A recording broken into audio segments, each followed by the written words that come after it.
ॐ अज्ञानतिमिरान्धस्य ज्ञानञ्जनशलाकया चक्षुरुन्मिलितं येन तस्मै श्रीगुर्वे नमः। श्रीचैतन्यमनोभीष्टं स्थापितं येन भूतले स्वं रूपकदा मह्यं ददाति स्वपदान्तिकं।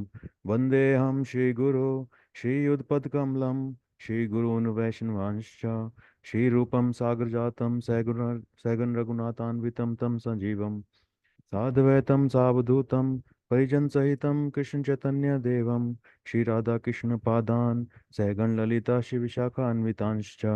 हे कृष्ण करुणा सिंधु दीनबंधु जगतपते गोपेश गोपिका कांत राधाकांत नमस्तुते। तप्त कांचन गौरांगी राधे वृंदावनेश्वरी विष्णु भानुसुते देवी प्रणमामि हरिप्रिये। वाञ्छाकल्पतरुभ्यश्च कृपा सिन्धुभ्येव च पतितानां पावनेभ्यो वैष्णवेभ्यो नमो नमः। जय श्री कृष्ण चैतन्य प्रभु नित्यानंद श्री अद्वैत गदाधर श्रीवासादि गौर भक्त वृंद। हरे कृष्णा कृष्णा कृष्णा हरे हरे हरे राम राम राम हरे हरे। सभी डिवोटीज को दंडवत प्रणाम। Please accept my humble obeisances. और मेरे को आज ये एक टॉपिक दिया है बोलने का, इंट्रिकेसीज ऑफ कर्मा। तो कुछ मैंने इसमें प्रिपेयर किया है, वो आज मैं आपसे शेयर करूंगा। और जो भी कंटेंट उठाया है वो श्रीला प्रभुपाद की बुक से ही उठाया है, तो इसमें मेरा अपना कुछ भी नहीं है। जो भी मैं आज बताने जा रहा हूँ, बोलने जा रहा हूँ, वो सब गुरु एंड गौरंगा की कृपा से ही बोल पाऊंगा। और मेरे से कोई गलती होती है तो please accept me as a neophyte devotee, and please forgive me for the mistakes which I will commit in this session. So thank you very much for being here to listen on the topic of intricacies of karma. तो सबसे पहले इंटिग्रेसीज of Karma का meaning क्या है, इसको हम देखेंगे।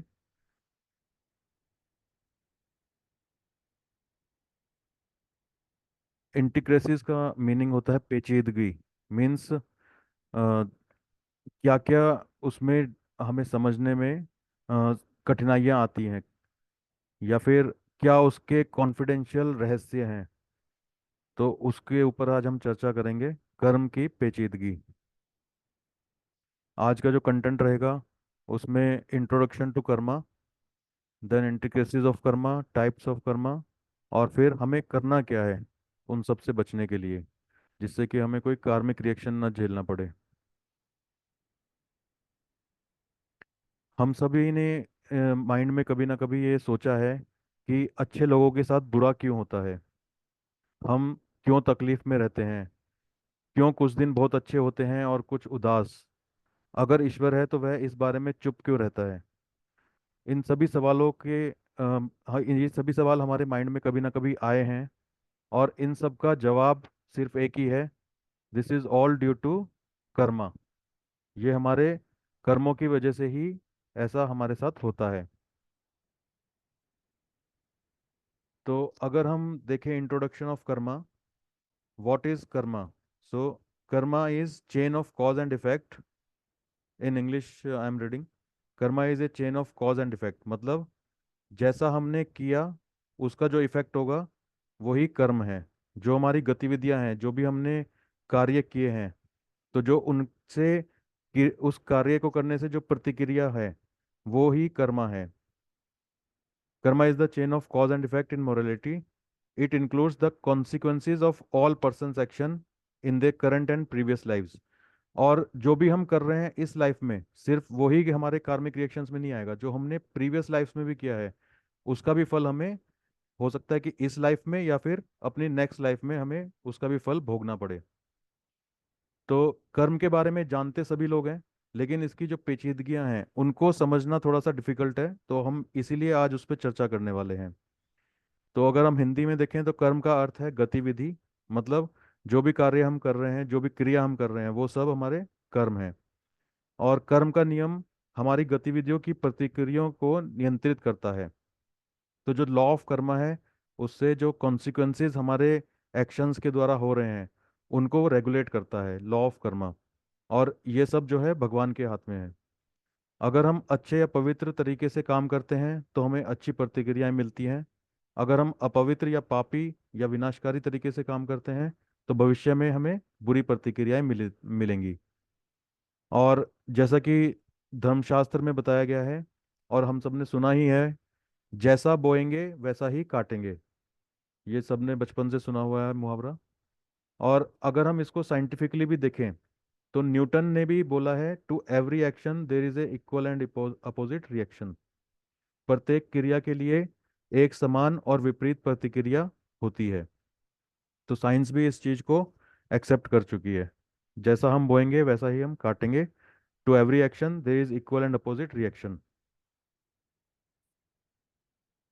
तो पेचीदगियां क्या हैं कर्मा की, इंट्रिकेसीज ऑफ कर्मा है क्या? First of all, Karma is A chain of cause and effect. Means जो भी हम गतिविधियां कर रहे हैं उसका जो इफेक्ट हो रहा है वो या तो हमें परेशान कर रहा है या फिर किसी और को परेशान कर रहा है। या तो वो हमें सुख दे रहा है या हमें वो दुख दे रहा है। हम प्रसन्न हैं या फिर हम उदास हैं। तो ये सब जो इफेक्ट्स हैं ये हमारे ही एक्शंस के द्वारा हैं। उससे हो सकता है कि हमारे ऊपर इफेक्ट हो या फिर हमारी सोसाइटी के ऊपर इफेक्ट हो। And Karma is a cycle. Karma can trap people in A cycle of action and reaction. मतलब इसका यह है कि एक चक्रव्यूह की तरह है ये। जैसा जो भी हम एक्शन करेंगे उसके कुछ रिएक्शन होंगे। जैसे हमने कुछ अच्छा एक्शन किया, मतलब हमने कुछ दान दिया कहीं पे, तो उससे लोगों ने हमारे को अप्रेज किया। और जब लोग हमें अप्रेज करेंगे तो हम उससे अटैच हो जाएंगे। तो हम और अच्छे एक्शन करने की कोशिश करेंगे। तो हम इस साइकिल में फंस जाएंगे। हम जो भी कर रहे हैं उसका कुछ जो रिएक्शन हो रहा है हम उसके साथ अटैच हो जाते हैं, अगर उसके फ्रूट्स के साथ, तो हम उस साइकिल में बंध जाते हैं। एंड उसकी वजह से क्या होगा, वी कैन एक्सपीरियंस हैप्पीनेस और डिस्ट्रेस। अगर हमें बुरा रिएक्शन मिला किसी बुरे कर्म का तो हमें दुख होगा। अगर किसी कर्म का अच्छा रिएक्शन मिला तो हमें खुशी होगी। और अगर हमें खुशी हो रही है तो हम उसको और अच्छा करने की कोशिश करते हैं। और फिर हम उसके एक साइकिल में फंस जाते हैं, हम उससे अटैच हो जाते हैं फ्रूट्स के साथ। और अगर बुरा कुछ हो रहा है हमारे साथ तो हमें दुख हो रहा है। और दुख होने के साथ साथ हम कोशिश करते हैं कि हम दूसरों को ब्लेम करने लगते हैं कि ऐसा हमारे साथ क्यों हो रहा है। हम ये नहीं समझते हैं कि ये जो कुछ भी हमारे साथ बुरा हो रहा है ये हमारी ही वजह से हो रहा है। तो ये जो है एक साइकिल है जिसमें हम एंट्रैप हो जाते हैं। इसको हमें इससे कैसे निकलना है ये हम आगे देखेंगे। And Karma is based on actions. तो जो भी हम एक्शंस कर रहे हैं या तो वो पायस एक्शन है या फिर सेल्फिश एक्शंस है, तो उसकी वजह से ही कर्मा जो है हमारे ऊपर हावी हो रहा है। Like pious actions lead to good karma. अगर हम अच्छे कर्म करते हैं तो अच्छे कर्म मिलेंगे। अगर हम सेल्फिश एक्शंस करते हैं तो बैड कर्मा, बुरे कर्म मिलेंगे। सिर्फ हम अपने ही बारे में सोच रहे हैं, हम किसी और के बारे में नहीं सोच रहे हैं। और सिर्फ अपने इंद्रियों को तृप्त करने के लिए हम कुछ काम कर रहे हैं तो उसके हमें बुरे परिणाम भुगतने पड़ेंगे। Karma affects many aspects of life. तो इसका मीनिंग ये है कि कर्मा सिर्फ जो है हमारे को मेंटली ही प्रॉब्लम नहीं क्रिएट करता। कार्मिक रिएक्शंस की वजह से हमारी हेल्थ भी डिग्रेड हो सकती है या फिर वेल्थ भी कम हो सकती है। मतलब हमारे पास जो पैसा है वो भी जा सकता है। हमारी इंटेलिजेंस पे भी उसका इफेक्ट पड़ता है। हमारी जो बुद्धि है उसका भी बुरा इस्तेमाल हो सकता है या फिर वो गलत कार्यों में लग सकती है। हमारा फिजिकल अपीयरेंस भी डिपेंड करता है हमारे कर्मा पे। जो हमारे को शरीर मिला है, जैसा हमारा रंग रूप है, हमारी कद काठी है, वो सब डिपेंड करता है हमारे प्रीवियस कर्मास के ऊपर। हमारा सोसाइटी में स्टेटस क्या है, लोग हमारे को किस व्यू से देखते हैं, वो सब हमारे कार्मिक रिएक्शंस ही हैं। हमारे कर्मा पे ही डिपेंड करता है। हमारी पर्सनैलिटी कैसी है, हमारा झुकाव, हमारा रुझान किस और ज़्यादा है। तो ये सब जो डिफरेंट एस्पेक्ट्स ऑफ लाइफ हैं वो सब भी हमारे कार्मिक रिएक्शंस की वजह से है। तो कर्मा सिर्फ हमारे को एक सिंगल वे में नहीं इफेक्ट करता है, वो मल्टीपल वेज में हमें इफेक्ट करता है।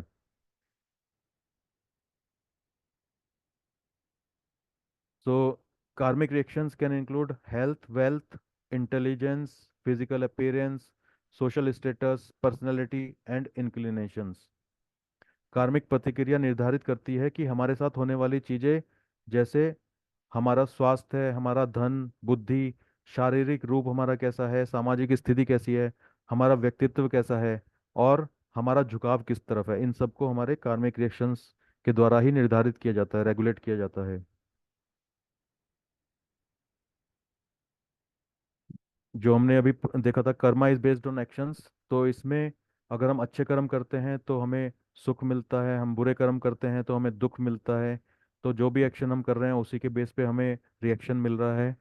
हमारे पास अपने वर्तमान कार्यों को चुनने की कुछ हद तक तो स्वतंत्रता होती है, पर हमारे विकल्प हमारे स्वभाव या व्यक्तित्व से प्रभावित होते हैं, जो हमारे पिछले कार्यों से विकसित होते हैं, जो भी हमने प्रीवियस लाइफ में या फिर पास्ट में हमने जो कर्म किए हैं उनके कारण ही हमें हमारा व्यक्तित्व और हमारा स्वभाव जो है प्रभावित होता है उन सब से।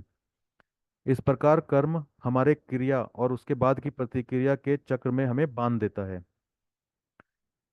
हमने कुछ क्रिया करी, उसकी कुछ प्रतिक्रिया आएगी और हम एक चक्र में फंस जाएंगे, एक चक्र में, साइकिल में फंस जाएंगे। जब तक हम इस चक्र में हैं, हम सुख दुख दोनों को अनुभव करते रहते हैं। भले ही हम पवित्र तरीके से कार्य करें या हम भौतिक रूप से अच्छे कार्यों की प्रतिक्रियाओं का आनंद लेने के लिए मृत्यु पर एक और भौतिक शरीर स्वीकार करने के लिए खुद को नियत करते हैं। तो इस ये लाइन थोड़ा सा इम्पोर्टेंट है कि अगर हम सोचें कि अगर हम अच्छे कर्म भी कर रहे हैं तब हम कैसे इस साइकिल में फंस रहे हैं, तब हमारे को क्या कार्मिक रिएक्शन झेलने पड़ेंगे। तो उसके लिए क्या है कि अगर हम अच्छे कर्म कर रहे हैं तो हमारा जो शरीर है उसको कुछ आनंद मिल रहा है, और हमारा शरीर उस आनंद को पाने के लिए फिर से एक भौतिक शरीर, नेक्स्ट लाइफ में भी वो एक शरीर पाने की कोशिश करेगा। तो इसका ये मीनिंग है। मतलब अगर हम गुड कर्मास कर रहे हैं तो उसके उससे हम अटैच हो जाते हैं, उसके फ्रूट से हमें उसको एंजॉय करने का मन करता है, और फिर हम उस अटैचमेंट की वजह से अब इस भवबंधन में फंस जाएंगे। हमें इस भवबंधन से निकलने के लिए अटैचमेंट को दूर करना है, हमें किसी भी चीज़ से अटैच नहीं होना है। तो अच्छे कर्म भी अगर हम करते हैं तो हम फिर से इस साइकिल में फंस कैसे सकते हैं, क्योंकि हमारा शरीर उस अच्छे कर्म के जो रिजल्ट हैं उनसे अटैच हो जाता है और फिर उसको बार बार पाने की कोशिश करता है। उसकी वजह से वो इस साइकिल में फंस जाता है। जब तक हम एक भौतिक शरीर स्वीकार करते रहेंगे तब तक होता रहेगा, बीमारी आएंगी, बुढ़ापा आएगा और फिर मृत्यु आएगी। मीन्स बर्थ एंड डेथ की साइकिल में हम फंसे रहेंगे और इससे हम बाहर नहीं निकल पाएंगे। तो अभी तक जो हमने देखा कर्मा के बारे में, इफ बोरिंग नहीं हो रहा है थोड़ा सा तो थम्स अप कर सकते हैं सब लोग। अगर बोरिंग नहीं हो रहा है, please give me thumbs up, everybody is listening. Can I get some thumbs up? अभी तक हमने जो देखा उसको बोरिंग नहीं लग रहा है तो?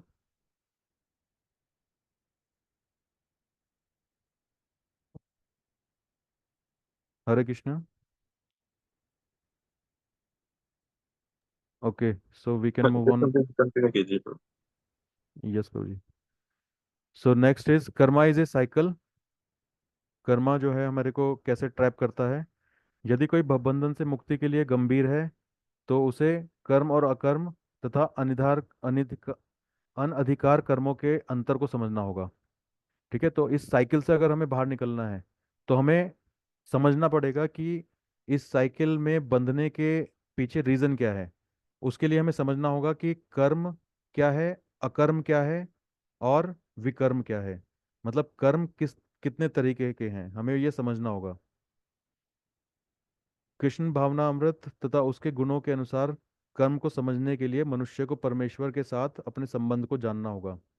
और ये हम तभी समझ सकते हैं जब हम कृष्ण भावनामृत में आएंगे और अपने लॉस्ट रिलेशनशिप को, भगवान के साथ जो हमारी रिलेशनशिप हम भूल गए हैं, उसको हम दोबारा पुनः स्थापित करेंगे। प्रत्येक जीव भगवान का शाश्वत दास है। We are eternal servant of God. And हमें क्या करना है? वॉट एवर वी डू, हमें कृष्ण भावना अमृत में सब कुछ करना है। In Krishna consciousness we have to perform all our activities. संपूर्ण भगवत गीता इसी निष्कर्ष पर निर्देशित है। यह सब समझने के लिए मनुष्य को कृष्ण भावनामृत के अधिकारियों की संगति करनी होगी। Means the people who are connected in Krishna consciousness, उनके उनके साथ हमें एसोसिएशन बनाना पड़ेगा। और then we can get the confidential information, तब हम उनसे गूढ़ रहस्य समझ सकते हैं कि भगवान के साथ रिलेशनशिप कैसे इस्टेब्लिश करना है। और फिर हमें ये अपना जो हमारे साथ कार्मिक रिएक्शंस हो रहे हैं उसका गुड और बैड इफेक्ट्स जो आ रहे हैं उसका कुछ डिटेल हमें पता लग पाएगा। So in conclusion what are the intricacies of karma. Karma जो है chain of cause and effect है। मतलब जो भी हम क्रिया कर रहे हैं उसकी कुछ प्रतिक्रिया होती है, उसकी एक चेन है ये। कर्मा एक साइकिल है जो कि हमें बर्थ डेथ की साइकिल में हमें एंट्रैप कर लेता है। Karma is based on our actions only, and karma जो है हमारे एक्शंस पे ही निर्धारित है। Karma effects many aspects of life. Karma सिर्फ हमारे एक एस्पेक्ट को नहीं इफेक्ट करता, वो हमारे बर्थ को, हमारा फिजिकल अपीयरेंस को, हमारा wealth, intelligence, social status, personality, इन सब चीज़ों पे इफेक्ट करता है। So now we will come to different types of karma. What are different types of karma? As per Bhagavad Gita,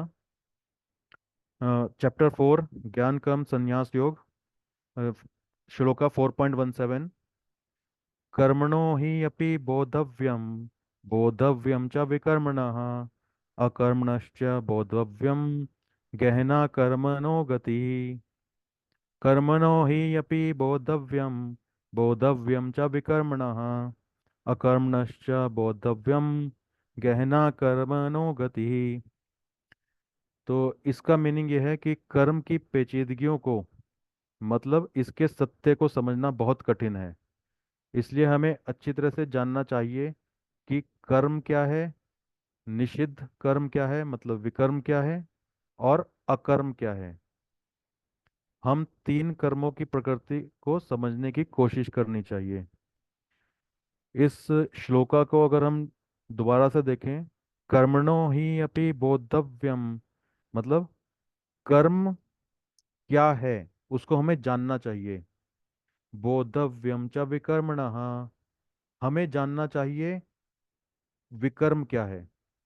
अकर्मणश्च बोद्धव्यम, अकर्म को भी हमें जानना चाहिए। गहना कर्मणो गतिः, गहना मीन्स ये जानना गहन है, कठिन है। कर्म के बारे में जानना थोड़ा सा कठिन, बहुत कठिन है। तो ये इसका मीनिंग है श्लोक का। अब हम आते हैं डिफरेंट टाइप्स ऑफ कर्म पे। तो इसमें सबसे पहले आता है,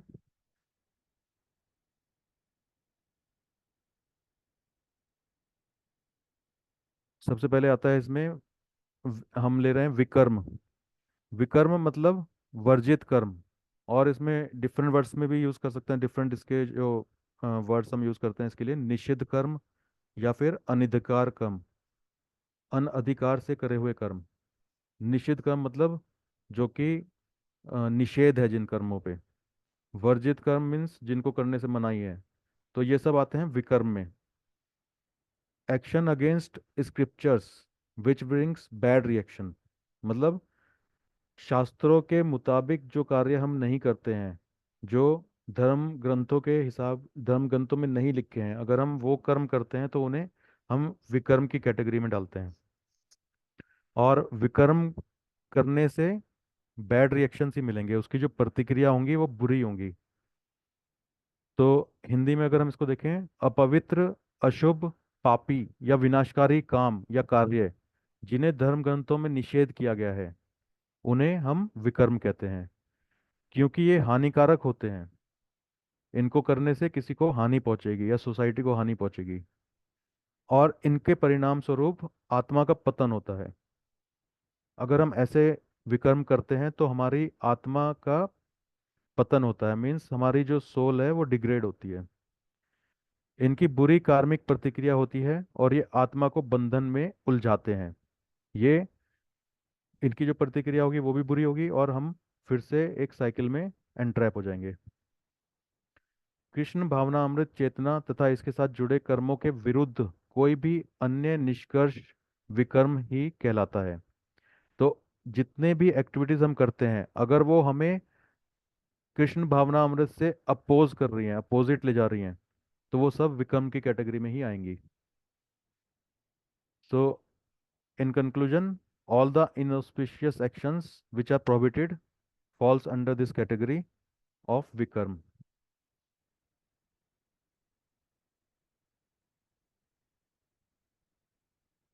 थोड़ा सा स्लाइड्स ऊपर नीचे हो गई हैं।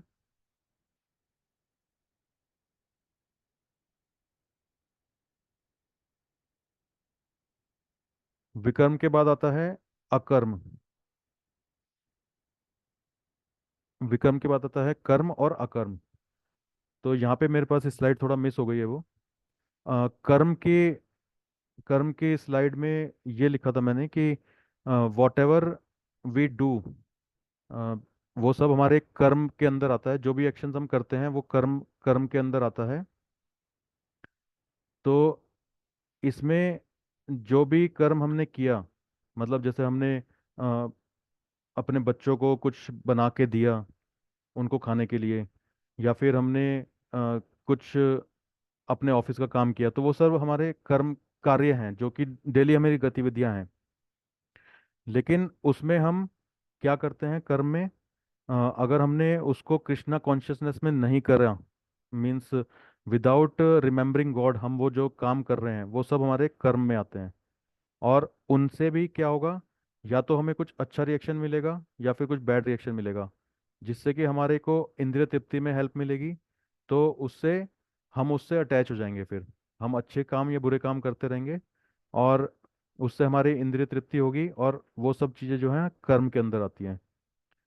लेकिन अगर हम जो भी काम कर रहे हैं वो हम कृष्णा कॉन्शियसनेस में करते हैं, भगवान को अर्पित करके करते हैं, तो वो अकर्म बन जाता है। तो तीन तीन जो कर्म है हमारे, वो है विकर्म, कर्म और अकर्म। अकर्म को समझना यहाँ पे इम्पोर्टेंट है। अकर्म का मतलब ये नहीं है कि इनएक्शन, मतलब कुछ नहीं करना।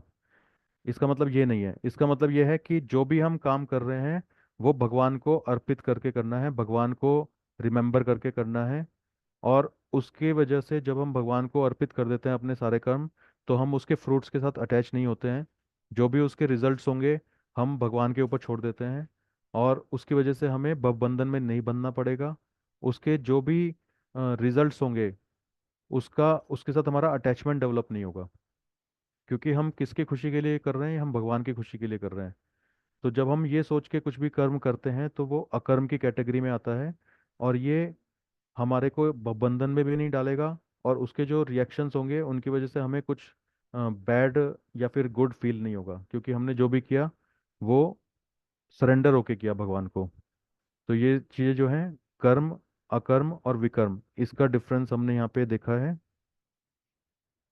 अब इसमें एक अच्छी चीज़ ये है कि हमने ये तो देखा कि विकर्म करने से हमें बुरे परिणाम मिलते हैं।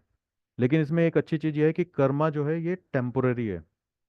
अभी जब क्रिकेट फीवर चलता था तो वहाँ पे एक स्टेडियम में स्लोगन लोग बोलते थे, karma is temporary but Rohit Sharma is permanent. तो just for a funny thing I have presented this also. लेकिन इसका जो इम्पोर्टेंस है कि सौभाग्य से कर्म अस्थाई है। ये हमारा सौभाग्य ही है कि कर्म अस्थाई है, ये परमानेंट नहीं है। ये अस्थाई होने का मतलब क्या है कि हम इसको, टेम्पररी था, और अगर हम इसको जान लेते हैं कि करना क्या है अपने कर्म बंधन से निकलने के लिए, तो हम इसके इफेक्ट्स को नलिफाई कर सकते हैं। ये हमारे ऊपर परमानेंट इफेक्ट नहीं करेगा। हम आने वाली लाइफ अपनी बेटर कर सकते हैं, हम डिग्रेड नहीं होंगे, अपनी सोल को अपग्रेड कर सकते हैं। और जो भी बैड रिएक्शंस हमारे साथ पास्ट में हुए हैं, या फिर जो भी सिंफुल रिएक्शंस हमें मिलने वाले हैं इस लाइफ में आगे, उन सब के इफेक्ट्स को हम थोड़ा कम कर सकते हैं बाय सरेंडरिंग टू गॉड।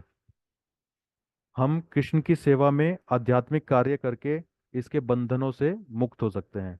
जो भी कार्मिक रिएक्शंस का बंधन है उससे मुक्त हो सकते हैं कृष्ण की सेवा करके। भक्ति के ऐसे कार्य या भक्ति योग आत्मा को शुद्ध करते हैं, और धीरे धीरे हमारे आध्यात्मिक ज्ञान और कृष्ण के प्रति सहज प्रेम को जागृत करते हैं।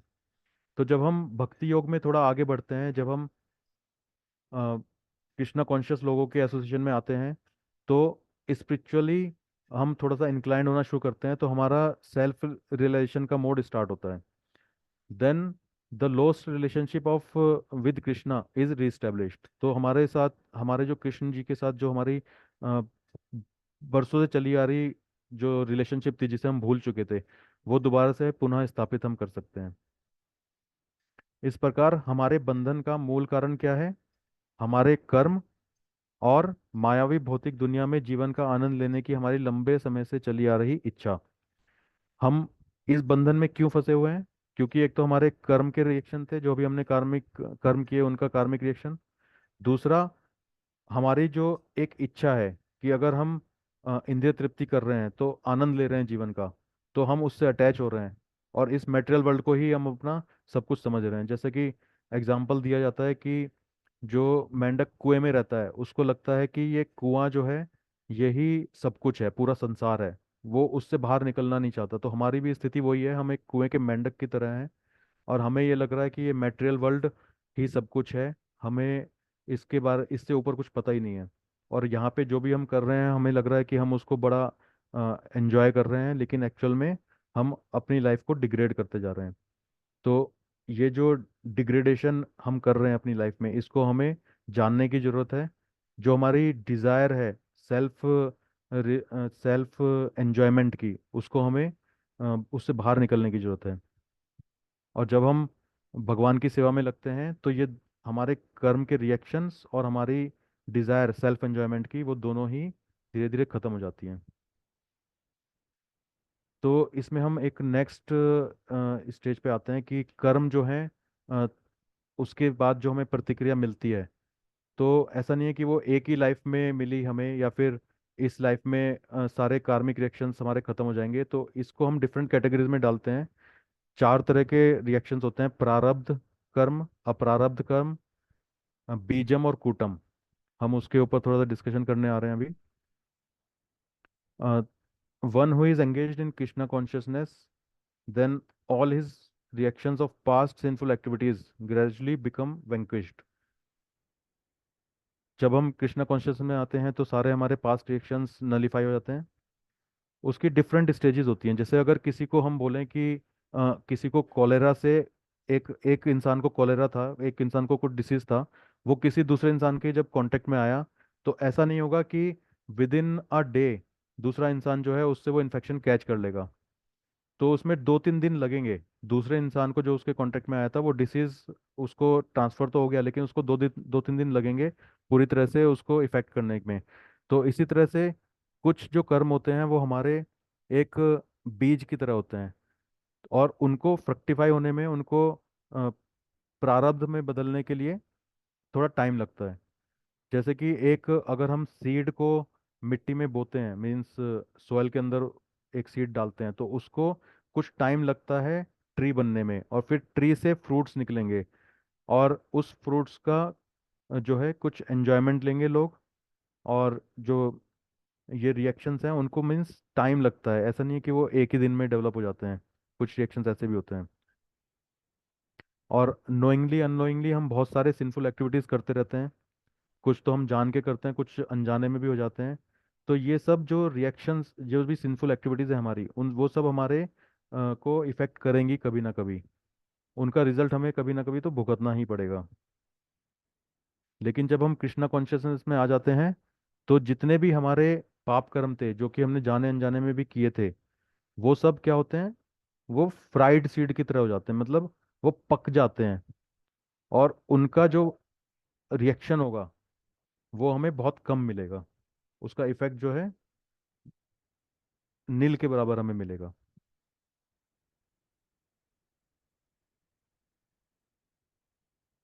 तो इसमें नेक्स्ट स्लाइड में भी यही लिखा हुआ है।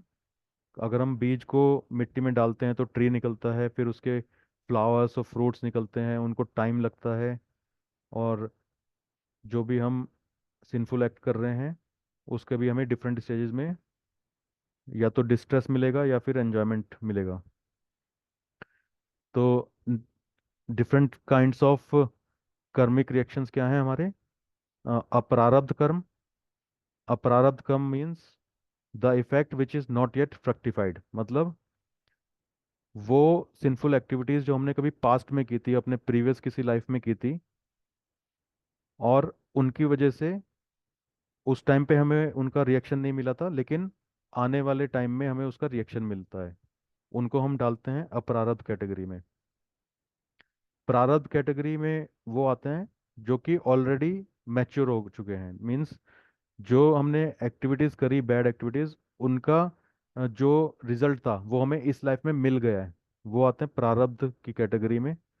जैसे कि मेरा बर्थ हो चुका है और मेरे को एक गोरा शरीर मिला है या फिर सांवला शरीर मिला है, मीन्स रंग रूप मेरा कैसा है, या फिर मेरी हाइट कैसी है। कुछ लोग जो हैं डिफेक्टिव बॉडी होती है उनकी, कुछ फिजिकल चैलेंजेस होते हैं।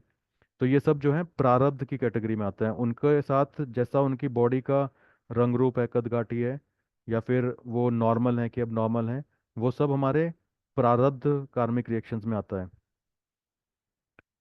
और कुछ कर्म जो हैं इस कैटेगरी में आते हैं बीजम कैटेगरी में। बीजम कैटेगरी मीन्स जो कि ऑलमोस्ट मैच्योर हैं, जिनका इफेक्ट हमें कुछ टाइम के बाद मिलेगा। जैसे कि मैटेरियल डिजायर्स जो हमारी होती हैं, वो अभी हमने कृष्णा कॉन्शियसनेस में आ गए जैसे, और हम लोग कोशिश कर रहे हैं अपने आप को सुधारने की, कोशिश कर रहे हैं कि प्याज नहीं खाना, नॉनवेज नहीं खाना, ठीक है, लेकिन हम उसको थोड़ा सा कंट्रोल करने की कोशिश कर रहे हैं। लेकिन एक हमारी जो डिज़ायर है, इंटरनल डिज़ायर, उसको जब तक हम चेंज नहीं कर पाएंगे तो हमें जो है आने वाली लाइफ में सक्सेस नहीं मिलेगी। आने वाले टाइम में हमें कुछ प्रॉब्लम हो सकती है। तो उस डिज़ायर को कैसे ख़त्म करना है, वो सबसे अच्छा तरीका क्या है, कृष्णा कॉन्शियसनेस में और प्रोग्रेस करने की ज़रूरत है। हमें हरे कृष्ण महामंत्र ज़्यादा से ज़्यादा करने की ज़रूरत है। तो वो क्या करेगा, चेतो दर्पणम मार्जनम करेगा, हमारा जो भी धूल जमी हुई है हमारे हृदय पे उसको धीरे धीरे धो देगा। तो हमारी जो डिजायर्स हैं उनको भी वो धीरे धीरे खत्म कर देगा। तो वो आती है बीजम कैटेगरी में।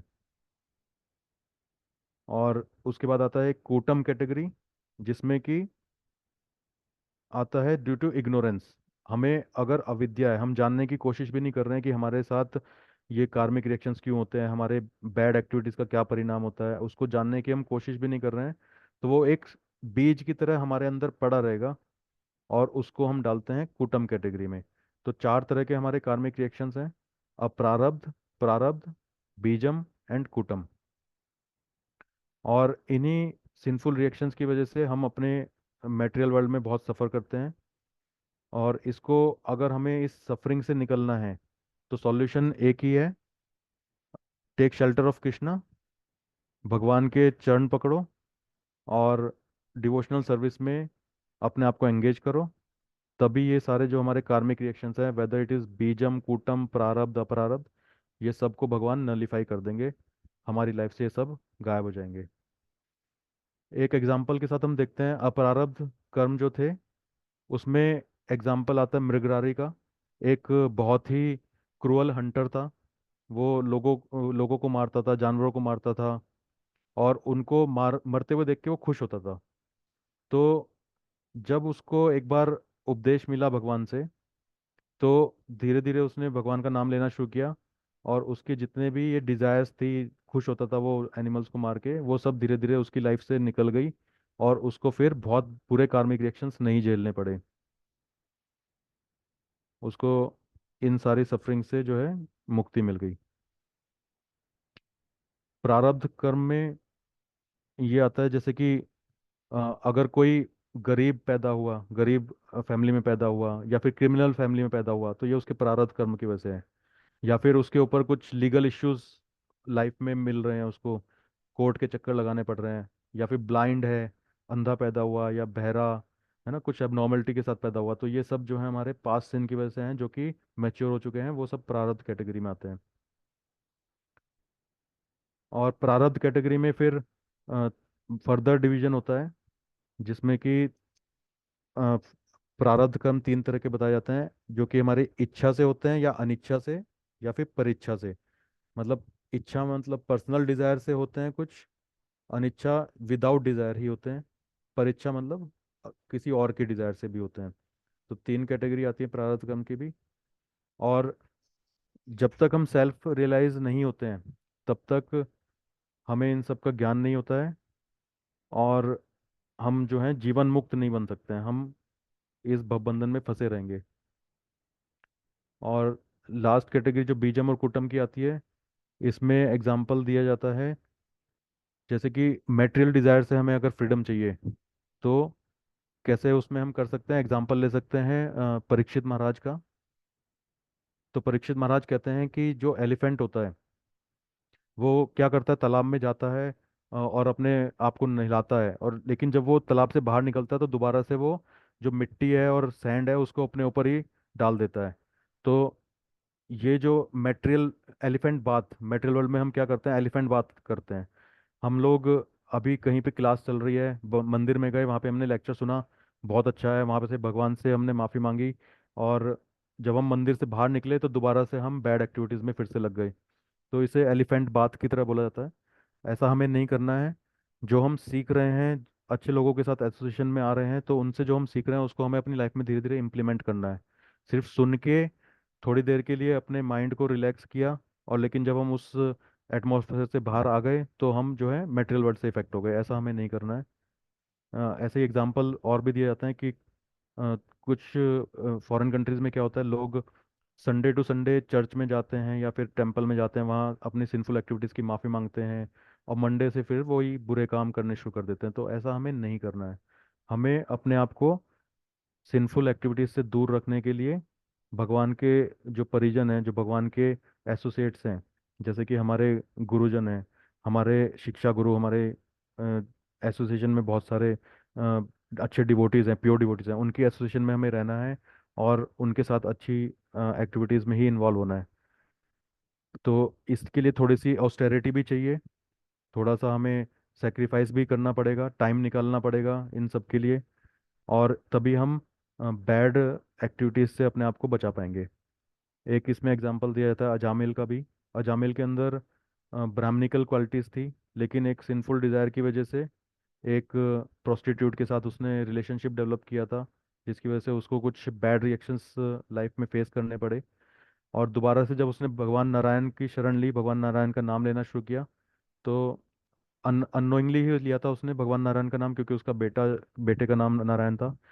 जब यमदूत उसको लेने आए तो वो जोर से चिल्लाया नारायण नारायण करके, और सिर्फ भगवान का नाम एक बार लेने से उसको यमदूत ने छोड़ दिया और उसकी लाइफ का उद्धार हो गया। तो हमें भी इसी तरह से भगवान का नाम लेना है, अपनी इग्नोरेंस को दूर करना है, क्योंकि सारी रूट कॉज क्या है इन सफरिंग्स की, एक इग्नोरेंस है। अगर हम नहीं जानते हैं कि कर्म विकर्म अकर्म क्या है, प्रारब्ध अपरारब्ध बीजम कुटम क्या है, तो हम इस लाइफ साइकिल में ही फंसे रहेंगे, बर्थ डेथ की लाइफ साइकिल में।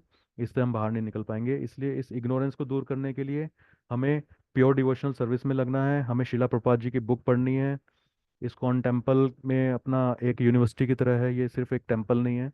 तो इस्कॉन में फ्री में भागवत गीता के लेक्चर, भागवतम के लेक्चर होते हैं, कम से कम हफ्ते में एक बार हमें जाना चाहिए, वहाँ पे सुनना चाहिए इनको, मंगला आरती अटेंड करनी चाहिए।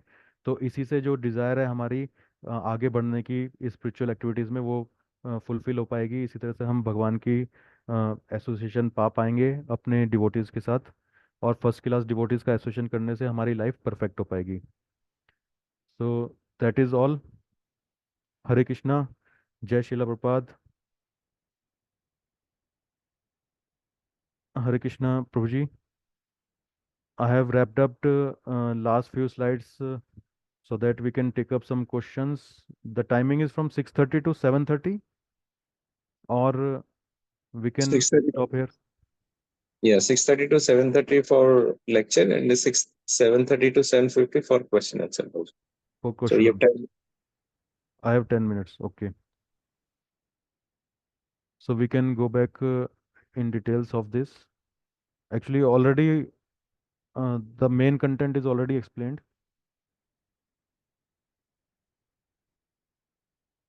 Yeah, that's fine. I mean, आपको अगर लगता है कि आपने explain कर दिया है, so जी प्रभु जी। Main content is already explained, प्रभु जी. And if we can start with the question answers, if somebody has to say something, or you can add something, Prabhuji, because I don't know how I have delivered this lecture. uh, सब bore तो नहीं हुए और कुछ मैंने relevant बता भी पाया कि नहीं? आप इसको और बेटर कर सकते हैं प्रभु जी, कुछ ऐड करके आपकी तरफ से।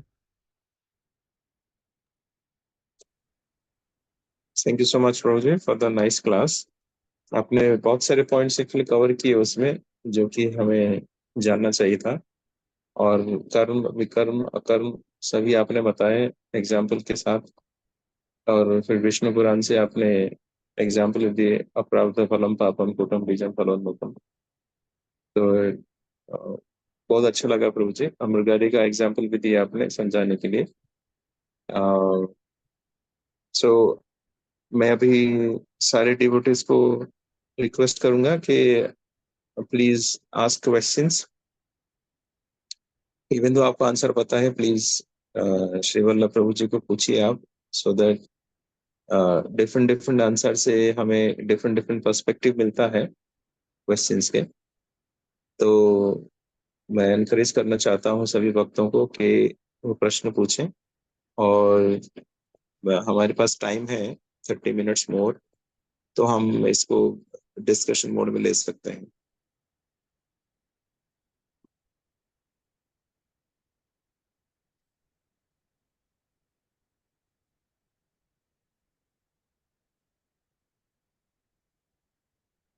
किसी का कुछ प्रश्न है या हरे अपूर्व प्रभु कृष्णा जी? प्रभु जी।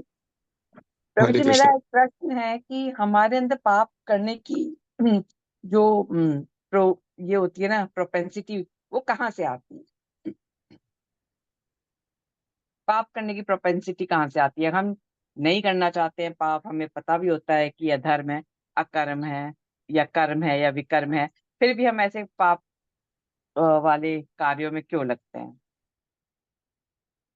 जी, हरे कृष्ण माता जी, very nice question. Thank you for asking this question for the benefit of all and for myself. I will try to answer it.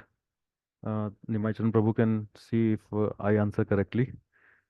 So, इस ये पाप करने की जो हमारी इच्छा है, ये हमारे अंदर कहाँ से आती है? ये हमारे प्रीवियस लाइफ से चली आ रही है।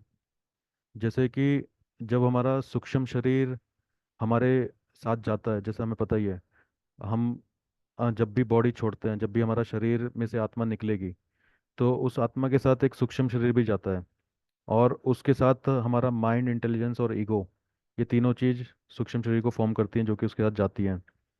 तो जो भी संस्कार हमने अपने प्रीवियस लाइफ में डेवलप किए थे, जो हमारी प्रीवियस लाइफ की डिजायर्स थी, जो हमने एक्टिविटीज करी थी, हमारा उसके साथ कुछ अटैचमेंट था, वो सब हमारे साथ कैरी फॉरवर्ड होता चला जाता है नेक्स्ट लाइफ्स में।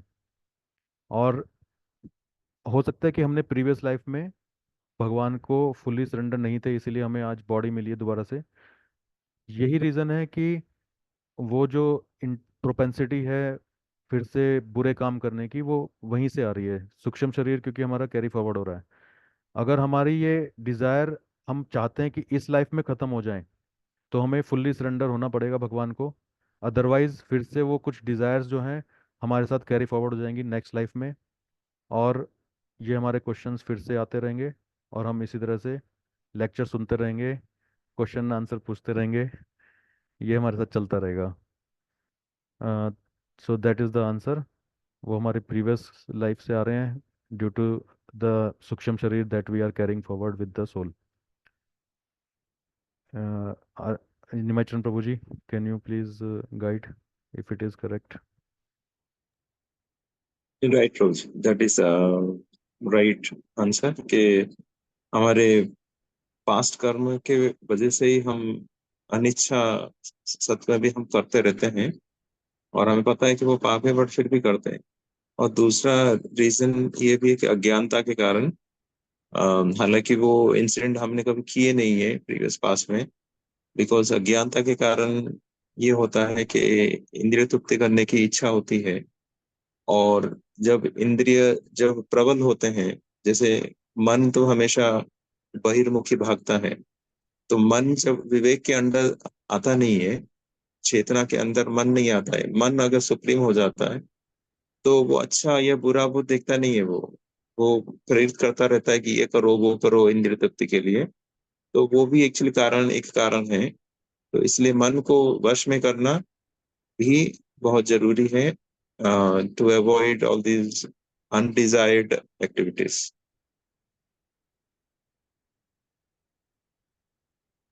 Thank you so much Prabhu ji. Does it answer Mata ji? Thank you Prabhu ji. Yes, it answers. Thank you Mata जी।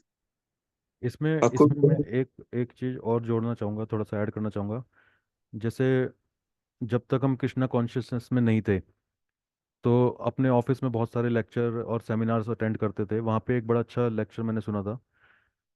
उन्होंने बताया कि ये जो हैबिट वर्ड है, HABIT, अगर हम इसको एनालाइज करें प्रॉपरली, HABIT ऐसा वर्ड है हैबिट, इसमें से आप H निकाल दो, अ बिट रिमेन्स। H और A भी निकाल दो, बिट रिमेन्स। HAB भी डिलीट कर दो, इट स्टिल रिमेन्स। तो ये जो हमारी आदत है, हैबिट, इसको चेंज करना बहुत इजी नहीं है, इसको चेंज करना बहुत डिफिकल्ट है। अगर हमने HABIT जो कि 5 अल्फ़ाबेट से बना था, उसमें से 3 अल्फ़ाबेट हटा दिए, इट स्टिल रिमेन्स। तो इसका मीनिंग ये है कि इसको फिर हम ओवरकम कैसे करें अपनी हैबिट से, हम कैसे ऊपर उठें, उसका उन्होंने तरीका एक ही बताया, adopt a good habit, don't force yourself to leave a bad habit, force yourself to adopt a good habit. अगर आप एक अच्छी आदत पकड़ लोगे तो आपकी जो बुरी आदतें हैं वो अपने आप ही छूट जाएंगी, उनके लिए आपको टाइम ही नहीं मिलेगा। वहाँ से ये लेक्चर सुना था बहुत साल पहले, और जब इस्कॉन में गए तब वो अपनी लाइफ में इम्प्लीमेंट हो पाया। वहाँ अच्छे डिवोटीज के एसोसिएशन में आए, तो सबसे पहले अपनी लाइफ में से जो बैड फ्रेंड सर्कल था व्हाट्सएप ग्रुप में, उसको डिलीट किया। अच्छे फ्रेंड सर्कल बनाए, मतलब डिवोटीज का फ्रेंड सर्कल बना। व्हाट्सएप ग्रुप में सारे डिवोटीज के ही ग्रुप हैं अभी। जितने स्कूल के कॉलेज के फ्रेंड्स थे उन सबको एक ग्रुप को डिलीट कर दिया। इसी तरह से फिर भगवत गीता पढ़नी शुरू करी। डिवोटीज को देखा वो मंगला आरती में जा रहे हैं, वहां जाना शुरू किया। ऐसे करके जैसे जैसे गुड हैबिट्स अपनी लाइफ में अडॉप्ट करते गए, तो बैड हैबिट अपने आप ही चली गई। और इसी तरह से चलते रहेंगे आगे, तो शायद हो सकता है कि एक टाइम ऐसा आएगा कि भगवान को हम पूरा फुल्ली सरेंडर कर पाएंगे। जो हमारी ये इच्छा, परेच्छा और अनिच्छा है, इनसे हम ऊपर उठ पाएंगे और अपनी लाइफ को सक्सेसफुल बना पाएंगे। Thank you Prabhu ji. Yes, और किसी का कोई question? Akrur Prabhu ji has question. Akrur Prabhu ji please unmute.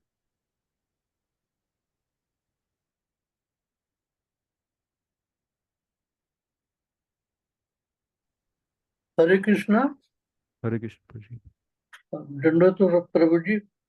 धर्म प्राण और प्रभु ये there is thin line of difference between karma akarma and vikarma, how we can differentiate? जी। समराइज अगर करके हम देखना चाहते हैं, कर्म, विकर्म और अकर्म, that is your question Prabhu ji? In there is thin line of difference between all these, karma vikarma and akarma, how we can differentiate okay. which is karma, which is vikarma and which is अकर्म?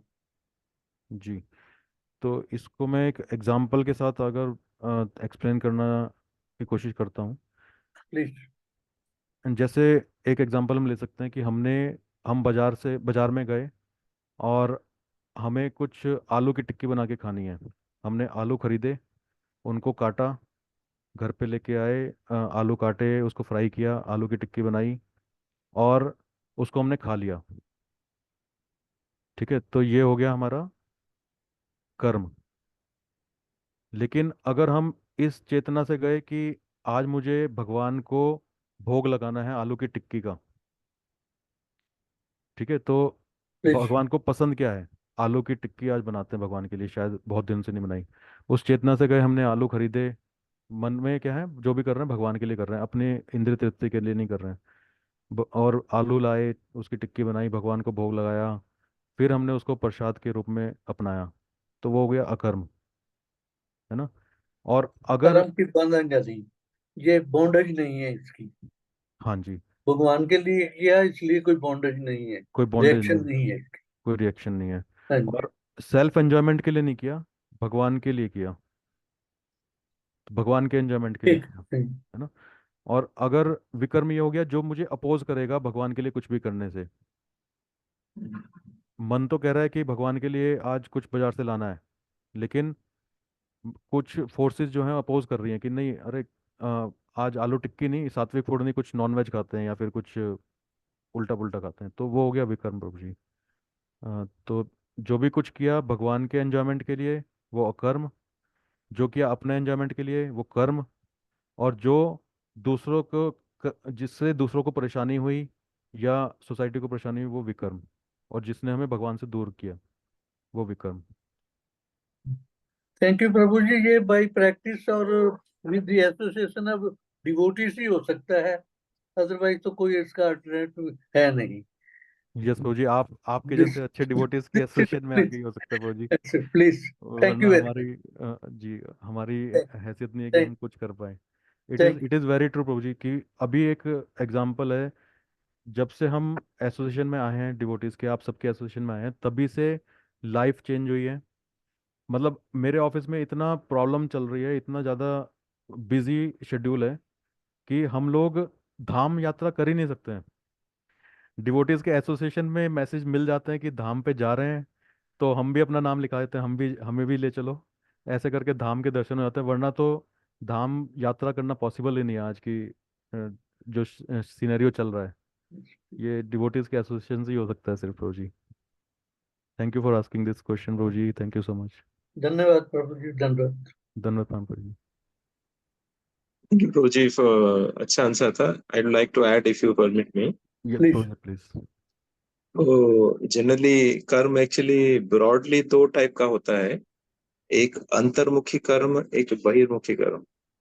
अंतर्मुखी मतलब अंतर्मुखी चेतना से जो कर्म किया जाता है, वो का अंतर्मुखी कर्म होता है। और जो बहिर्मुखी कर्म मतलब जो बहिर्मुखी चेतना से जो कर्म किया जाता है। बहिर्मुखी कर्म मतलब जैसे please, conscious and subconscious, you you tell नहीं, मी।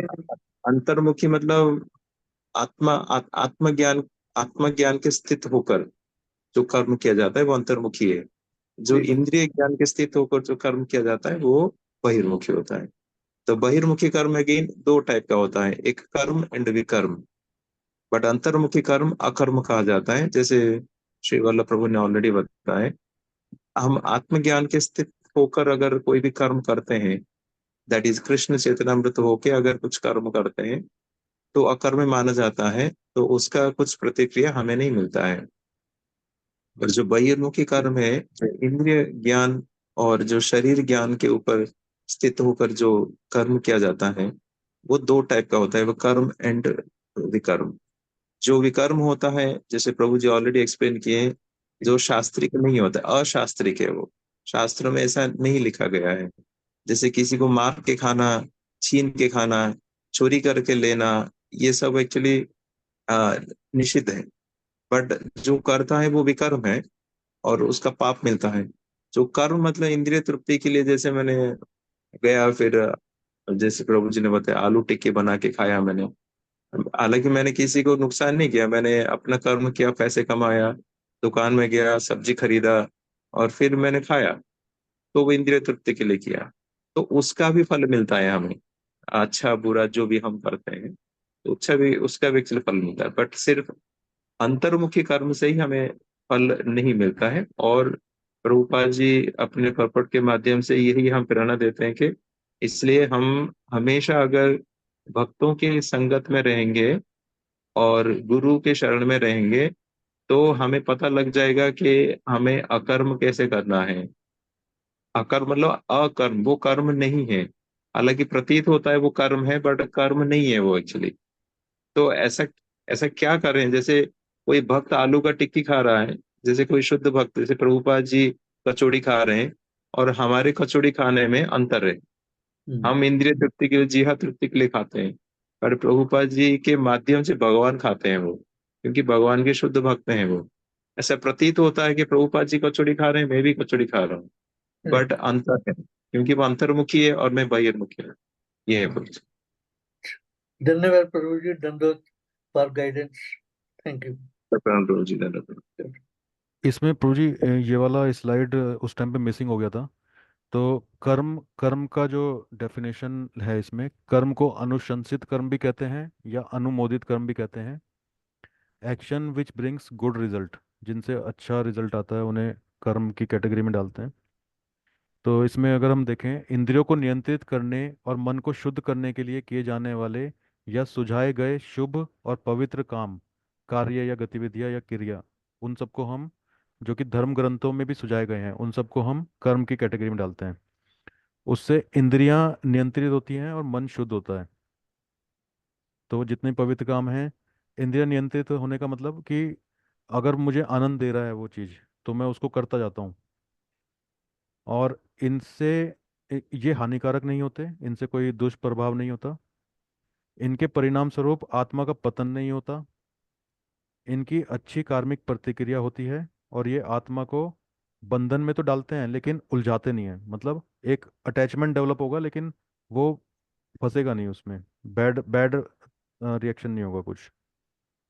और अगर हम देखें कि ये अटैचमेंट को हम किस तरह से डिफाइन कर सकते हैं, अटैचमेंट है क्या चीज़ एक्चुअली में, तो मायावी भौतिक दुनिया में जीवन का आनंद लेने की हमारी लंबे समय से चली आ रही इच्छा, ये अटैचमेंट है। हम उसको एंजॉय करने की काफ़ी टाइम से कोशिश कर रहे हैं और कंटिन्यू करना चाहते हैं उसको फ्यूचर में भी। तो यही हमारा जो है अटैचमेंट है।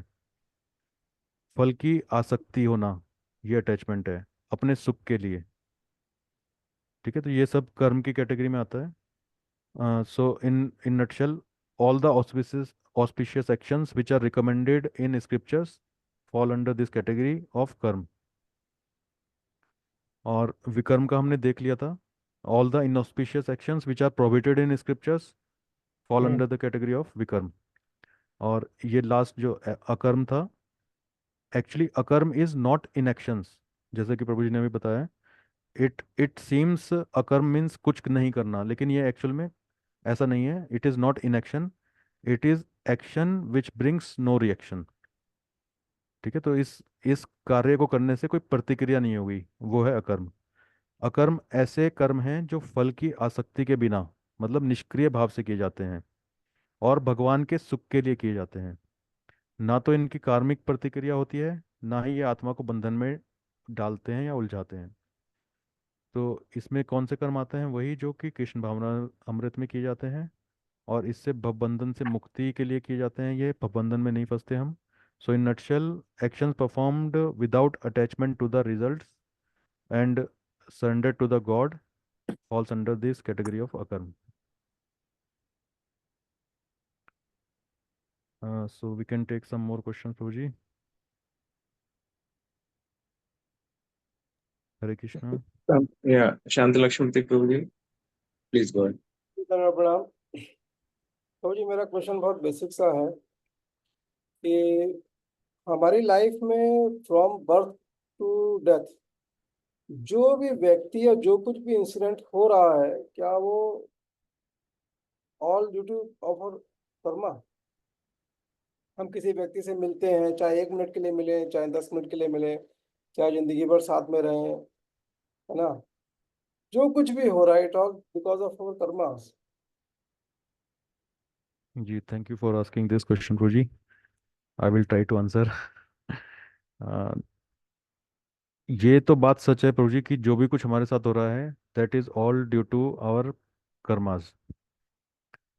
जैसा कि बहुत सारे लेक्चर्स में हमने सुना है, आज की डेट में हम देखें तो ह्यूमन पॉपुलेशन इतनी कैसे बढ़ती जा रही है। उसमें बोला जाता है कि हम लोग जितना किसी एनिमल को किल करेंगे, वो एनिमल नेक्स्ट लाइफ में ह्यूमन बनेगा। अगर ह्यूमन ने किसी एनिमल को किल किया, वो नेक्स्ट लाइफ में ह्यूमन बनेगा, और वो ह्यूमन एनिमल बनेगा। ऐसा बोला जाता है बहुत सारी कथाओं में। तो इसीलिए जितना आज की डेट में नॉन वेज ईटिंग चल रहा है, तो उसी का रिजल्ट है कि ह्यूमन पॉपुलेशन इतनी ज़्यादा बढ़ती जा रही है, क्योंकि ये law of law of nature है। अगर आपने किसी एनिमल को किल किया, तो नेक्स्ट लाइफ में वो एनिमल आपको किल करेगा, वो ह्यूमन बनेगा, आप एनिमल बनोगे। ठीक है, तो आज की डेट में जो भी कुछ हमारे साथ हो रहा है, वो भी हमारे कार्मिक रिएक्शंस की वजह से ही है। अगर मेरा बॉस मेरे को बहुत ज़्यादा परेशान कर रहा है, मीन्स मेरा प्रमोशन नहीं हो रहा है, या फिर मेरी फाइनेंशियल ग्रोथ नहीं हो रही है, ये सब मेरे कार्मिक रिएक्शंस ही हैं। प्रीवियस लाइफ में मैंने उसको परेशान किया होगा, है ना। तो उसी की वजह से ये सब कुछ है। अगर मेरे बच्चे मेरी बात नहीं मानते हैं, कुछ भी जो भी कुछ हो रहा है, वो सभी कुछ हमारे कार्मिक रिएक्शंस ही हैं। प्रीवियस लाइफ में हमने जो किया था, उसी का रिजल्ट हमें इसी लाइफ में झेलना पड़ेगा या फिर आने वाले टाइम में। जैसे कि to every action there is a equal and opposite reaction, ये तो होना ही है प्रभु जी। So that's whatever I know I have told. Now Nimacharan Prabhu ji can put some light on it. Thank you Prabhu with your permission. Yeah so एक तो है पूर्व कर्मानुसार हमें प्राप्ति होती है संगति, और भी एक्चुअली दो टाइप का है, कर्म कृपा एंड इंद्रिय तृप्ति की इच्छा। तो प्रीवियस पास्ट कर्म में जंतुर देहोपपत्त है, तो कर्मण दैव नेत्रेण जंतुर देहोपपत्त है कि कर्म के हमने जो कर्म किए हैं वो देव जो भगवान के निर्देशता में वो एक्चुअली हमें एक पर्टिकुलर शरीर और रंग रूप, जैसे प्रभु जी ने ऑलरेडी एक्सप्लेन किए, माता पिता और गरीब परिवार, धनी परिवार, उच्च शिक्षा जो भी हमें मिलता है वो सब मिलता है। और दूसरा टाइप का होता है इच्छा। इच्छा मतलब क्या है, इंद्रिया जब तक हमारे राइट डायरेक्शन में एंगेज नहीं है, if we do not engage और इंद्रियस, देन इंद्रियस विल एंगेज अस। ठीक है, तो हमें इंद्रियों को एंगेज करना चाहिए कृष्ण के सर्विसेज में, अगर नहीं तो हमें एंगेज कर देंगे वो लोग। और कृष्ण भावनामृत से आने से पहले वही होता था, इंद्रिया हमें एंगेज करते थे ऐसे करो। तो जैसे मैंने कुछ गाड़ी देखा, मेरे आंखों ने देखा कि मर्सिडीज लेना है, इच्छा जागृत हुई, तो मैंने क्या किया, बॉस को जाके बोला बॉस मुझे प्रमोशन दो। हाँ, तो इच्छा के कारण में जाके, हालांकि मेरा ये पूर्व कर्म था नहीं, बट अनकंट्रोल्ड सेंसेस है, अनियंत्रण अनियंत्रित इंद्रिय के कारण वो इच्छा जागृत हुई, और फिर उसके बाद मैंने कुछ कर्म किया, वो एक्चुअली क्रियमान कर्म कहलाता है। तो उसके वजह से भी हमें जो भी हम मिलते हैं ये करते हैं वो भी होता है।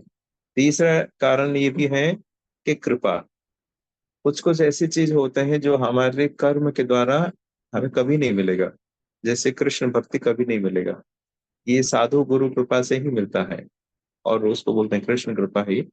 जैसे प्रभुपाद जी और उनके शिष्यों और उनके अनुयायी जो भी हैं भक्त लोग, उनके संगत में आना हमारे, हो सकता है प्रारब्ध में हमने कुछ किए थे इसलिए वही संगत मिले, but most of the cases में क्या होता है कि ये कृष्ण कृपा है, क्योंकि भगवान चाहते हैं, प्रभुपाद चाहते हैं कि हम सब धाम जाए। तो उस संदर्भ में एक विदेशी भक्त एक्चुअली प्रभुपाद जी को प्रश्न पूछा था, जब ये संदेश चल रहा था, प्रभुपाद एक क्लास दे रहे थे कपिल मुनि जी के संदेश के ऊपर, कि उसमें कपिल मुनि बोलते हैं कि क्या था वो श्लोक,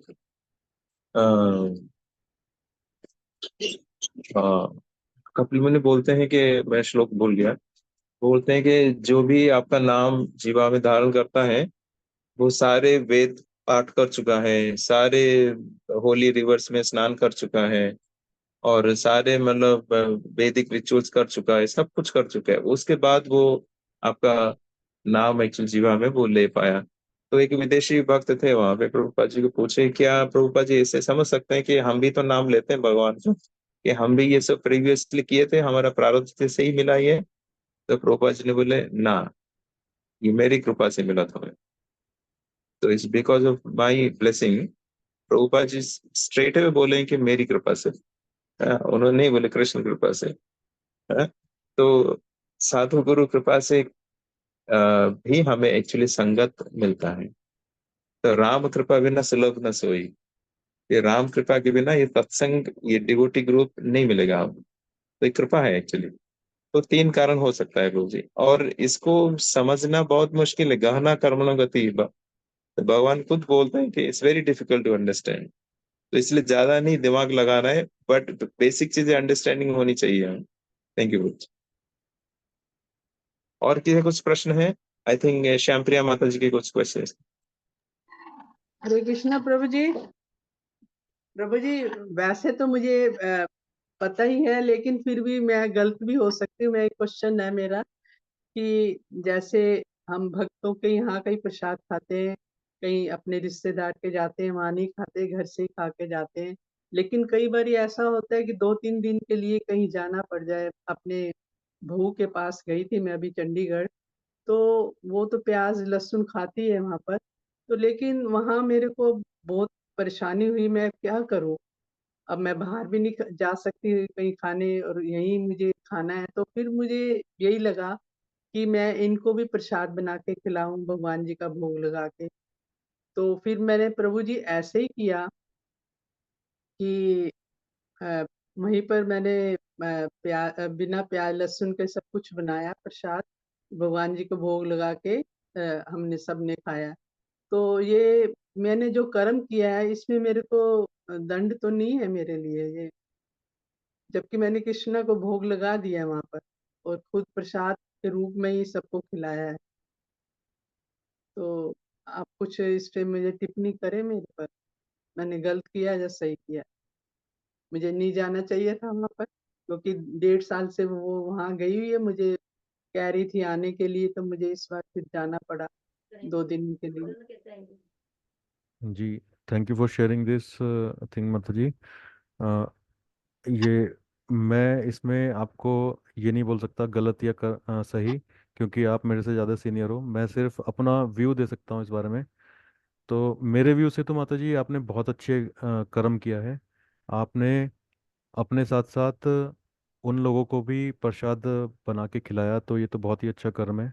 इसके लिए तो दंड के आपको तो इसके लिए उपहार मिलना चाहिए भगवान से बहुत ज़्यादा, क्योंकि आपने परिस्थिति को इतने अच्छी तरह टैकल किया कि उन लोगों को भी आपने प्रसाद खिला दिया, और नॉन मीन्स बिना ऑनियन गार्लिक का, है ना। तो जैसे कि हम अगर देखें भी तो एग्जाम्पल प्रभुपाद जी का, जब वो अमेरिका गए थे तो अग्रवाल फैमिली के घर पे रुके थे, और वो लोग नॉन वेजिटेरियंस थे।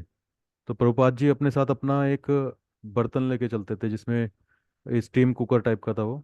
उसी में वो कुक करते थे, चाहे वो शिप में थे उन्होंने उसमें कुक किया, जब वो दूसरे घर पे रहे जहाँ नॉनवेज बनता है वहाँ पे भी उन्होंने अपने बर्तन में कुकिंग करी थी, और वो प्रसाद बना के उनको भी खिलाते थे। तो समय काल और परिस्थिति के हिसाब से हमें ये डिसीजन लेने पड़ते हैं। अपना कुछ सात्विक मटेरियल आपने अरेंज किया वहाँ पे, उसको कुक करके भगवान को भोग लगाया, फिर प्रसाद के रूप में पाया। तो चाहे वो अ, घर था उनका जहाँ पे नॉन वेज बन रहा है या फिर प्याज लहसुन यूज़ हो रहा है, लेकिन आप उससे इफेक्टेड नहीं हुए। तो यही हमने प्रभुपाद जी की लाइफ से भी देखा है, और मेरे ओपिनियन से तो आपने बहुत अच्छा कर्म किया है। और ज़्यादा से ज़्यादा इतना और कर सकते हैं इसमें, क्योंकि हमें बोला जाता है कि जिन बर्तनों में नॉनवेज बन गया उनको हम नहीं यूज़ करते हैं। तो उसके लिए बोला जाता है कि उसको या तो आप न्यू बर्तन यूज़ करो जिसमें कि कभी नॉनवेज यूज़ नहीं हुआ, और या फिर उनको बोला जाता है कि देसी गाय के गोबर से आप वॉश कर सकते हो, तो वो पवित्र हो जाते हैं। तो इसमें अगर करना चाहें तो सिर्फ इतना और कर सकते हैं कि एक बर्तन जिसमें कि भगवान के लिए प्रसाद बन रहा है, तो हम ये देख लें कि उसमें पहले क्या चीज़ बनी है ना। कभी कुछ नॉन वेज या फिर कुछ इस तरह की चीज़ें ना बनी हो, तो बस ये इतना और चेक कर लें, बाकी तो इट इज़ वेरी गुड। हाँ जी प्रभु जी, वैसे तो मंजे हुए बर्तन को मैंने खुद 2 बारी अच्छे से मान के तब उसको आंच पे चढ़ाया, मैंने ऐसे नहीं यूज किया बर्तन। उसको अच्छे से किया, और फ्रेश सब कुछ, घी तेल जो भी है फ्रेश लिया, यूज कुछ नहीं लिया मैंने। और सब कुछ अच्छे से किया अपनी तरफ से, क्योंकि मैं बाहर का खाती नहीं हूँ, बिल्कुल भी प्रसाद ही खाती हूँ। तो मुझे ये सब ध्यान था, लेकिन अब मुझे ये लगा कि 3 दिन मैंने वहां जाके ऐसे निकाले हैं, क्या मैं गलत हूँ? मेरे को मैं विकर्म में तो नहीं आ गई? नहीं, ये तो मेरे ओपिनियन से तो एक कर्म हो अकर्म हो गया, और बाकी निमाइशन प्रभु जी कैन गाइड। हाँ प्रभु जी, आप बताइए। you're right प्रभु जी के एक्चुअली हम क्या करते हैं वो कम मैटर करता है, किस भावना से करते हैं वो ज्यादा मैटर करता है। हाँ, जी। जैसे किसी को मारना पाप है, बट अर्जुन ने मारा तो विकर्म नहीं है। क्यों कि क्यों मारा? क्योंकि अंतर्मुखी होके मारा। अंतर्मुखी मतलब कृष्ण भावनामृत होके। तो किस चेतना से हम करते हैं वो फर्क पड़ता है। हम कभी कभी ऐसा, क्योंकि हम सब मायाबद्ध हैं और कलयुग में रहते हैं, भगवान सब समझते हैं। भगवान ऐसे नहीं कि दंडधारी बैठे हुए हैं और डंडा करेंगे, वो ऐसा नहीं है। वो परम कृपालु है वो। और इसलिए तो उनका नाम हम ले पा रहे हैं, इतने अनर्थ होने के कारण भी बावजूद हमने नाम ले पा रहे हैं। उन्हीं की कृपा है, उनके भक्तों की कृपा है हमारे ऊपर। तो आपने जिस चेतना से किए, ऐसे कुछ कुछ सिचुएशन आते हैं, फोर्सफुली आपको करना पड़ेगा वो चीज, हालांकि आप चाहते नहीं है। तो भगवान समझते हैं कि चेतना में क्या है। और उसी का ही मतलब अगर कुछ गलती भी मतलब होता है तो डेफिनेटली ही टेक्स केयर, क्योंकि हमने इंटेंशनली नहीं किए, फोर्सफुली हमसे करवाया गया है। ये एक बात है। और दूसरी बात ये है, जैसे प्रभु जी ने ऑलरेडी बताया, जैसे हम कहीं पे जाते हैं प्रचार करने के लिए, तो हमेशा हमें शुद्ध बर्तन में खाना नहीं मिलेगा।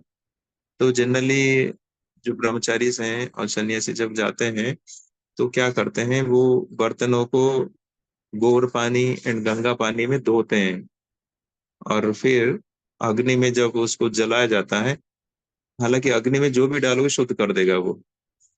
बट हमारे वैष्णव ये में हम अ, गोबर पानी में धोते हैं, गंगा पानी में धोते हैं, उसके बाद जब चूल्हा में बिठाया जाता है अग्नि में, वो शुद्ध हो जाता है। वैसा कर सकते हैं। अगर उससे अच्छा अगर है तो कुछ नया बर्तन मिल गया, उसमें आप पका सकते हैं जैसे आपने किए। तो वो, और आप गए फिर आपके आचरण देख के, आप जिस रिश्तेदार के वहां पे गए थे उनके ऊपर भी प्रभाव पड़ा होगा। तो इस काइंड ऑफ प्रीचिंग, हाँ, क्योंकि हम जब जाते हैं, हमारे आचरण अगर शुद्ध है, चेतना अगर शुद्ध है, तो लोग आकृष्ट होंगे ही होंगे।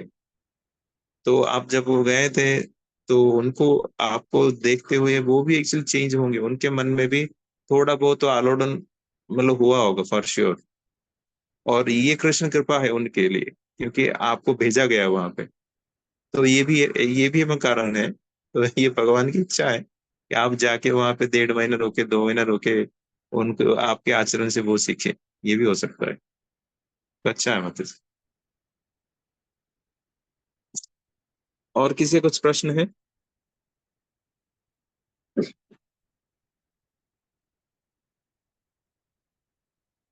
ठीक है प्रभु जी, मेरा एक तो प्रश्न है, तो मैं थोड़ा पूछना चाहता हूँ। मेरा पहला प्रश्न ये है कि आत्मा तो कुछ करता नहीं है, तो जो भी हम करते हैं उसका बंधन क्यों लगता है हमें?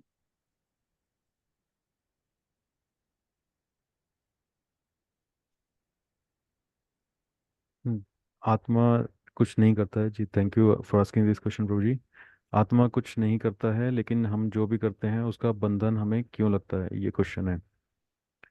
तो प्रभु जी इसमें जहाँ तक मेरी अंडरस्टैंडिंग है मैं शेयर करना चाहूँगा, वेदर इट इज़ करेक्ट और रॉन्ग यू कैन टेल।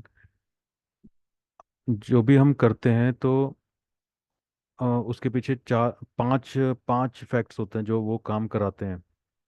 एक तो ईश्वर, जीव, प्रकृति, स्थान और और समय, काल। तो ये पांच पांच चीज़ों की वजह से जो भी हम करते हैं वो हमारे सारे कर्म उन पे डिपेंड करते हैं।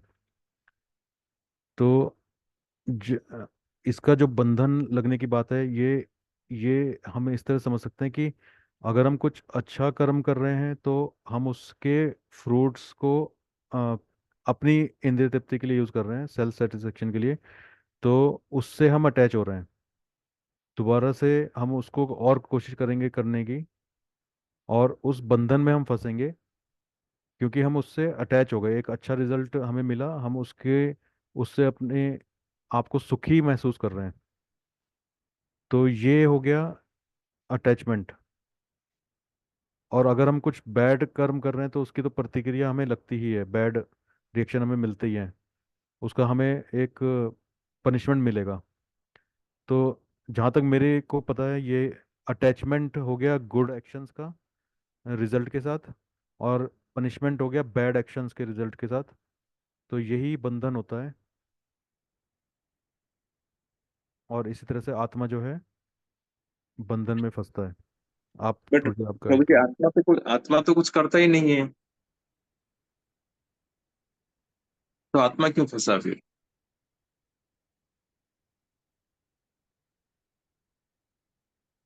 आत्मा ने कुछ नहीं किया, लेकिन आत्मा जो है जिस शरीर में है उस शरीर ने इच्छा करी, और जिस भी स्थिति में वो था उस इच्छा की वजह से उसने वो तो किया, शरीर ने इसलिए। वो तो शरीर ने किया ना, कि आत्मा क्यों फंस गया फिर? आत्मा को क्यों, और क्यों शरीर, आत्मा को पनिशमेंट मिला?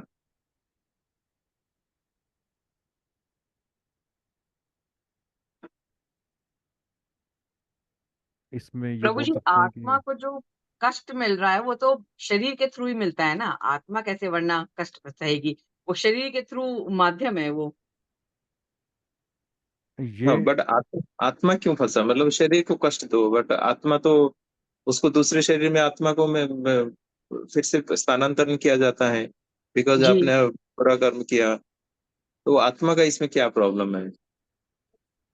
हरे इसमें कृष्ण प्रभु इसमें जी। अगर हम यस यस माता जी बताइए। प्रभु जी आप बताइए, मैं बाद में बता दूंगी, आप पहले बताइए आप क्या बोल जी, तो एक्चुअल में जो ये है, हम जो फील कर रहे हैं ये इल्यूजन ही है, हमारा एक तरह से भ्रम ही है कि जो भी कुछ कर रहे हैं वो हम कर रहे हैं। और हम अपने आप को आत्मा मान ही नहीं रहे, हम अपने आप को शरीर ही मान के सब कुछ कर रहे हैं। तो ये हमारा भ्रम है। लेकिन इसमें आत्मा के साथ जो जो भी हम कुछ कर रहे हैं वो एक इच्छा जो हमारे अंदर जागृत हो रही है, वो उसकी वजह से आत्मा जो है सूक्ष्म शरीर की फॉर्म में जब जाता है तो कुछ संस्कार लेके जाता है। Something in relation to all this प्रभु जी। रेस्ट यू कैन टेल, और सुनैना माता जी वाज टेलिंग समथिंग। हाँ जी प्रभु जी, इसी से रिलेट करते हुए प्रभु जी आप करेक्ट कीजिएगा अगर गलत है।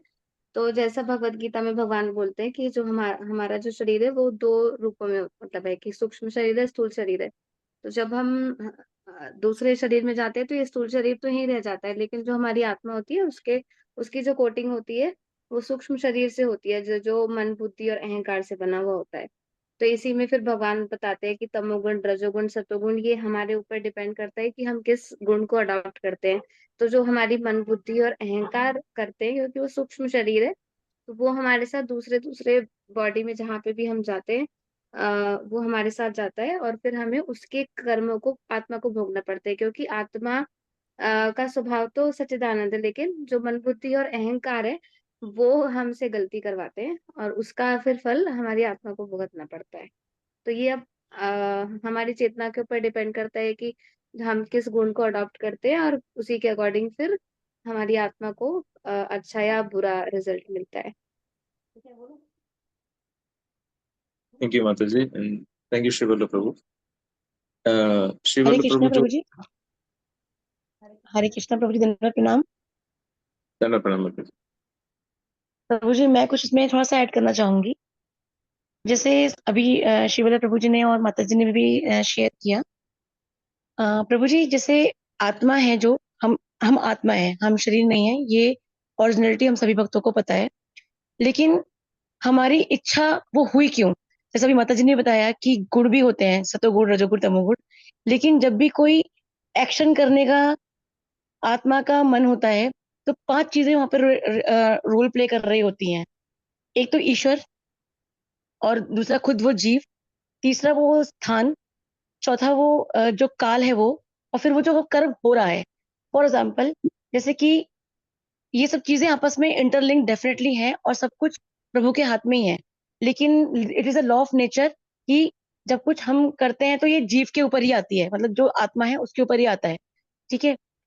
अब हम ये कह सकते हैं कि मुझे पास में एक बैंक है, और रात को मुझे लगा कि मुझे रुपए निकालने हैं।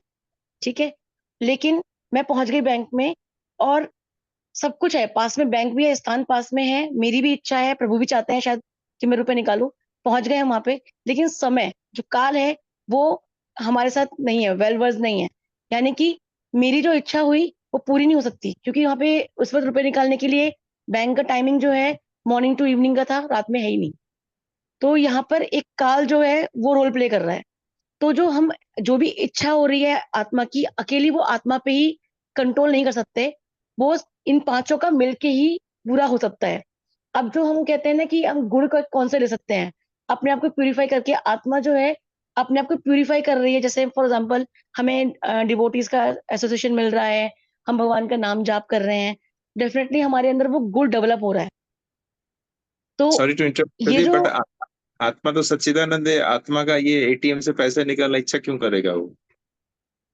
प्रभु जी, जैसे जैसे प्रभु जी ने बताया, शिवला प्रभु जी ने अपने लेक्चर में, कि हमारे डेफिनेटली पास्ट कर्मास हैं। जब ये सोल जो आत्मा है भगवान से डीलिंग हुई, हमने कुछ इच्छा की, हमें इस धरती पे हम इन कर्म बंधन में फंसे और आए, फिर से वो साइकिल शुरू हो गई। लाइक तो इसीलिए आत्मा की इच्छाएं जो हैं directly proportional to that karmas हुई। ये इसका कह सकते हैं कि मेन रीजन है। और फिर उसके बाद रिएक्शन जो है पांचों है, जो पांचों एलिमेंट्स हैं, फिर वो जो फर्दर रिएक्शंस हो रहे हैं वो इसका आपस में रिजल्टेंट है। थैंक यू माता जी। तो आप तीनों ने एक्चुअली लगभग सटीक आंसर बताए almost, but I like the answer which actually Shri Vallabh Prabhu gave last में। उन्होंने बोले कि जब आत्मा समझता है कि ये मैं शरीर हूं, तब उसको कर्म बंधन लगता है। क्योंकि हमने चर्चा की अंतर्मुखी होकर कोई कर्म करते हैं तो आत्मज्ञान में स्थित होके करता है वो, तो उसको कोई कर्म बंधन नहीं लगता है, या कर्म है वो। बट कर्म एंड विकर्म दोनों ही एक्चुअली वो इंद्रिय ज्ञान के स्थित होके वो करता है, इसलिए लगता है। और इस संदर्भ में भगवत गीता में भगवान श्री कृष्ण बोलते हैं कि एक्चुअली हम कुछ करते नहीं है, बट आत्मा क्योंकि मान लेता है ये शरीर है, जैसे प्रकृति है क्रियमाणानि गुणे कर्माणि सर्वशः अहंकार विमूढ़ात्मा कर्तारमिति मन्यते। एक्चुअली हम कुछ करते नहीं है, हमारे द्वारा कराया जाता है। बट क्योंकि हमारे जो डूअर मेंटालिटी है, it is because of doer consciousness and, और आत्मा का जो अज्ञान है वो समझ लिया कि मैं शरीर हूं, ये मन मैं हूं, उसके कारण उसको एक्चुअली कर्म बंधन लगता है।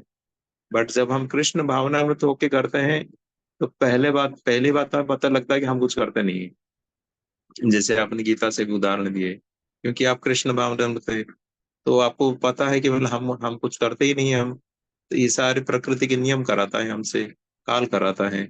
और फिर दूसरा है क्या है, अंतर्मुखी होके कर रहे हैं हम, हमें अनुभूति नहीं है, बट हमें एक्चुअली ये तो पता है कि अपने लिए नहीं करेंगे, हम भगवान के लिए करेंगे, तो उसलिए हमें कर्म बंधन नहीं लगता है। तो उसका सिंपल आंसर ये है कि जब तक हमारे पास डूअर मेंटालिटी है, जब तक अज्ञान है, तब तक एक्चुअली कर्म बंधन लगता रहेगा।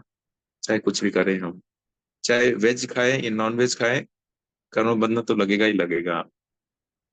Thank you.